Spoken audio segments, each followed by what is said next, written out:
not this hierarchical approach of governance. You see, corruption is a bad thing. Corruption is not good at all. We need to fight corruption. But I think the current administration and even administrations to come, we need to tweak the way we fight corruption.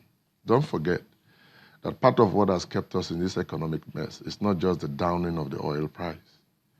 The body language of the government at a particular time also contributed to the fleeing of some forms of investment or capital out of this country. That also contributed. So what I'm trying to say is, I want to appeal to the president, the presidency, that just like the Bible says, all have sinned and have come short of the glory. What we need to do is to sit down and look at those things that are not working in this country, such as power, and see how we can fix those things.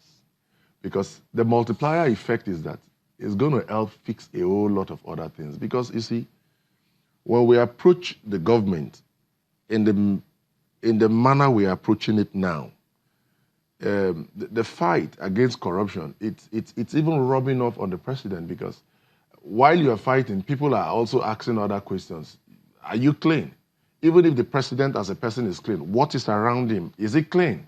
So these are very potent questions, and you can't trash them away. You remember that recently, even the secretary to the government of the federation was involved with one grass cutter thing. Former secretary. But you see, so, you mentioned power. Power generation, for instance, has increased in this country.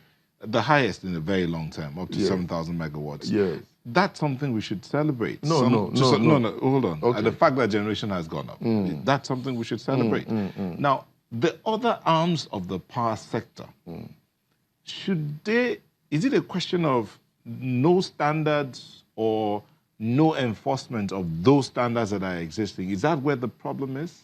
No, the problem will be that I think the federal government is taking too much for itself and it's not able to control it. Let me give you an example.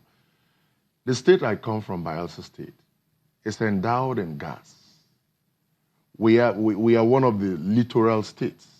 And if you know much about power, you can generate a whole lot of power from gas. You can generate a whole lot of power from the hydros. And that kind of state is not also far from the wind and the rest. So you begin to ask a question. Why is the power equation so concurrently exclusive? Because I say this because the generation, the distribution, it's in a concurrently, but the transmission is almost an exclusive thing. So you now begin to ask. That's why I talk about the restructuring. Would it not be better if we dismember this power thing and every state can generate power and probably sell? The implication is this. Number one, if states like my Bayelsa are able to take advantage of investors that are coming to generate our own power, probably it will have enough for 24 hours and also export to neighboring countries like Gabon or other places, or even neighboring states. That's right. that may diversify into other sectors of the economy. So this wouldn't just stabilize it, this will also create employment for the sector. Now, take another example, like the oil sector. We are in condemnation of those who go into the vandalization of pipelines and try to cook crude oil and all of these things.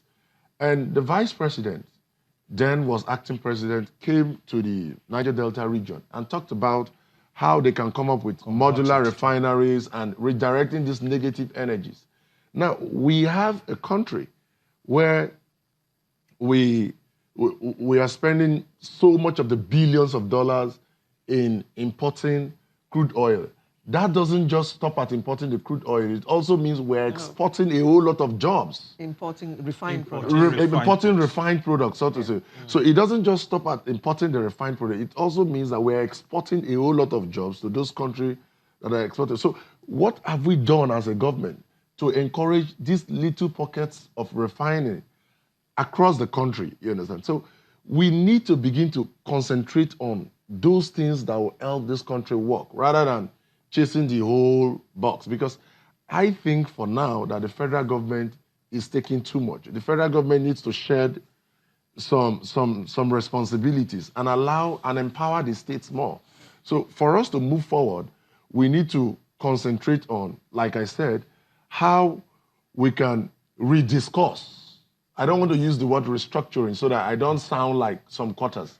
We need to rediscuss this country. We need to redesign. We need to understand what the federal government should take on and what it shouldn't take on, and what states should be totally empowered to do, so that every state can take advantage of what it can do best, so that our governors can start working better. Because for now, with due respect, you may be having a system that is breeding in a whole lot of lazy governors who are just waiting for the feeding bottle system of government. At the end of the day, crude is sold and they go and collect. While you have like I keep telling you, point me a state in this country and I will show you a country that is living and prospering on the resources that are endowed in that state. Just point me any state. Okay. Look at even this nomadic rascality that is going on. You have countries like Brazil, you have countries like India, that even their export on beef, it's more than the total income that is being received by some states. Point at even a state that just point at Benue. I would show you a country that most of our incomes and what she gets is as a result of the kind of farm produce they have. So, we need to break the federal government down. The federal government is taking too much. Okay. And that is why it's somehow distracted from our basic responsibilities, such as security. All right. You understand? So we need to see all of this. And we're not being vindictive to anybody. No.